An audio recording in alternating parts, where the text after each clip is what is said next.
And over here on the left-hand side of Abyssal City, we have our pink Zerg player from NSHO. It is Darkstar, and he's opening up against this player over here on the right-hand side of the map, a guy that we actually did a player spotlight on back a few months ago. It's Scar from the Shield clan. Very good Protoss player. You can see the Shield tag there. Shield in Brood War actually paved the way for some of the very greatest stars. It was a startup clan. It was a, call it a halfway home to the big top teams where up-and-coming players would actually be part of this organization and then move on to other ones afterwards. And Scar is now part of Dream Team Gaming. Oh, we've definitely seen that in some foreign teams as well lately. Convergence, of course, who did disband, but they hosted Leia and Sasquatch. And then you can also look to teams like VVV. They've been doing an excellent job with that as well, bringing up names. I mean, currently teamless, but Glon having some great performances recently, currently looking for better opportunities. But yeah, it's great, of course, seeing organizations like that in the past reflected in the future and in the current times in StarCraft 2, man. So here we are with the PvZ on Abyssal City now between these two players. Very anxious to learn a little bit about Darkstar here. I love learning new players, man. I feel like I've actually, I may have seen this guy in a Playhem tournament, to be completely honest with you. The name it strikes very familiar to me, but I couldn't tell you a thing about his playstyle, so it's going to be an exciting match. Get to learn a lot. Yeah, and looking like he may decide to go hatch first. No, okay, just a little bit later pool there. 16 pool popping out and surrounding his opponent's probe, so a little bit of trickery on his part, as looks like Scar was like, oh, okay, well, I'm going to go down and block this hatch you're about to make. Drops down the spawning pool behind this, and then surrounds the probe and kills it. Can we check the vision of Scar? I don't think he actually... Okay, he did get to see the spawning pool. Excellent. So he now is going to be up against the pool, and a very easy to go down hatch for Darkstar. Scar, on the other hand, is just going to go with that Nexus first build, following it up with a very, very fast Forge.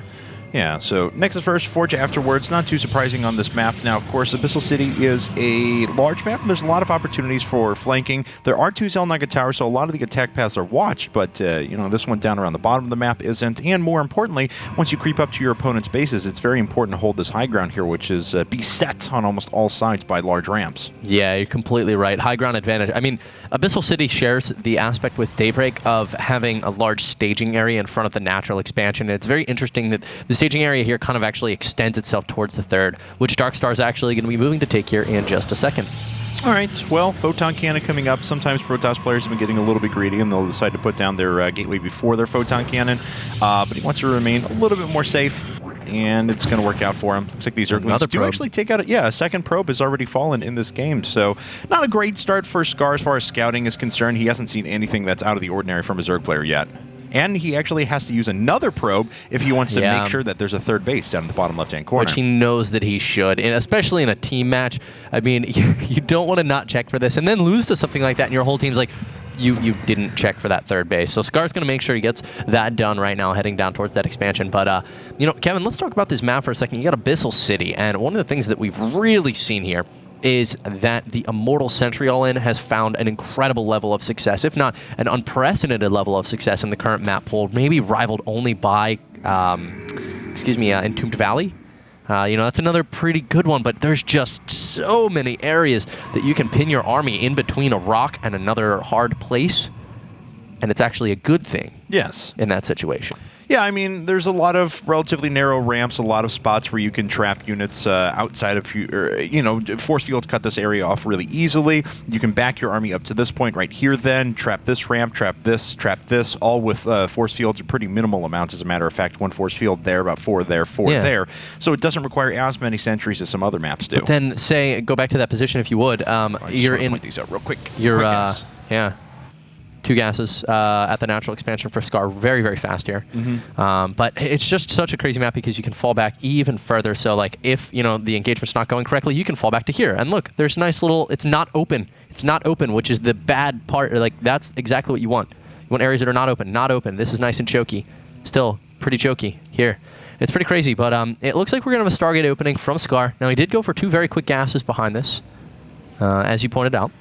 Yeah, I mean, a lot of players have been going for Stargate, but gas still pops up around like the 6:15 mark, something like that, 6:15. But he'll obviously have a use for that. We'll see what all he dumps it into, if we're going to see +1 momentarily, if we're going to see some other tech.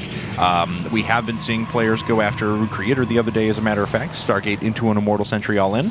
And he will actually be able to continue Sentry production through this because of the amount of gas that he's bringing in. Void Ray. So definitely, while we just pardon that small misclick, but so he is going to be going for the Void Ray here, and so Darkstar could be playing this. You can use the Void Ray kind of to like establish map control and slow down creep spread a little bit, especially if you follow it up with a very fast robotics facility, because you can make that observer and go out and literally like destroy all the creep on the map. But we do see a fast +1 here from Darkstar. So what do you think his thoughts are here? Well, we mentioned before there is the possibility to try and get out there and follow this up with some big pressure afterwards, a big gateway all-in on top of it, and gateway all-ins can certainly be successful here. There's pretty good map control by Darkstar at the moment, and he's following this up with 1,000,000 Zerglings. Wait a second, Baneling Nest coming up after this. Let's put on hold what we think our Protoss player is going to do here in a bit, because our Zerg player may well try to end this very soon. He very well may be doing that, Kevin. And we're going to be on 4 gateways, but not for quite a bit here for Scar. He's not going to have units to deal with this push. But here's the thing: he does have a Void Ray. Void Ray, fantastic defensive unit to have. We were talking about it just yesterday that the Roach Ling all-ins that we used to see, Roach Ling aggression, we really should see call it, that we used to see out of Zerg players, were actually countered so strongly by Stargate that it's almost something we never see anymore in the ZVP metagame. But here we see Darkstar. He's going to go for this Baneling play. Void Rays don't counter this nearly as well, but they still are going to be untouchable to these Zerglings because they just don't have enough ups, Kevin. Just don't have enough jumps. I know, but that's still a lot of damage output. Pretty good force fields, but that wastes most of the energy. And one of the sentries, the one that actually had the most energy, actually fell there. What? Second, and whoa, never mind. There were little gaps there off to the side. That was actually devastating for Scar. Now, he does see the amount of Banelings that are on the map, and he's going to try and use this Void Ray to pick them off one by one. Manages to kill 2 of the original 9. Actually, he's going to get 3, 4, 5. Force field. All the Banelings have died, and no damage is done by Darkstar. A beautiful hold, and really a testament to how good Void Rays are at holding off Zerg aggression. Yeah, and actually these Zerglings are dying one by one too, so the Void Rays can actually just sit back and pick up kills one by one. Now, as we can see, we talked about gateway all-ins, and well, here's an 8-gate follow-up to this. It's such a smart play, honestly. I feel like we're, if you watch, you're a Protoss player, you open with a quick Nexus, you realize your opponent went for a really, oh my goodness, he's going to continue with this, may be able to make it work if he can. I mean, this is his only chance. This is his only hope. If he doesn't make it with this attack, it's really much like a 5-gate follow-up in PvT to some sort of early game Terran pressure. There's no way that Darkstar is going to be able to hold off this gateway attack if he doesn't do damage here. He's just running in with his units so slowly, just one by one, and just not really doing anything with them. I mean, he pulls... Let's see if he can pull these forces out of position, because then that's his moment to strike. His Banelings are all sitting up here at the top. He's got 22 of them, but look at this. A probe is going to pick up on... Wow! Nothing. On a centipede, this Cantipede. That's about it. Okay, well, here comes round 2. All right, Scar's moving out across the map, not prepared for this counter. Is warping in the sentries. He's got 4 of them. Force fields are beautiful, Kevin, and he's going to be able to hold off these Banelings for quite a long time. Does use the 4th force field, however.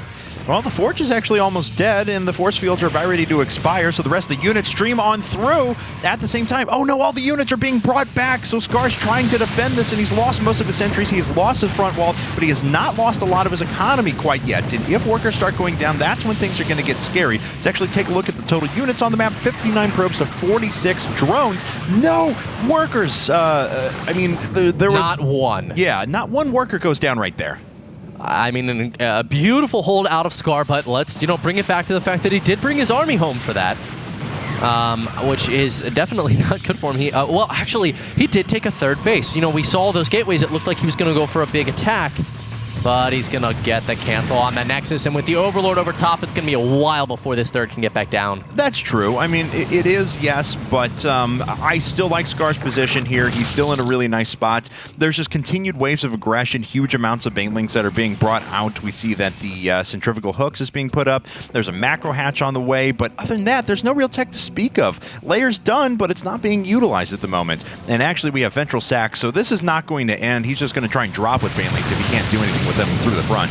Baneling's killing all those Zealots that were just warping in. This is going to bring the forces of Scar home again, and Darkstar may have an opportunity to go up and clean up all structures that are up by the third base right now, as the units of Scar are completely out of position. We'll see if that's what he goes for, or if he tries to reinforce. Yeah, he is. He's going to actually, wow, Scar drops a third. It's going to be instantly denied, and all these pylons should be killed off. And that third was killed. It actually wasn't canceled. Wow. So that's quite a bit of economic damage done. But once again, I still don't mind Scar's position. Yes, that's annoying to have your third base denied over and over again. Look at this. It's just more Lings that are coming out, and he's more and more adept at being able to hold Lings here.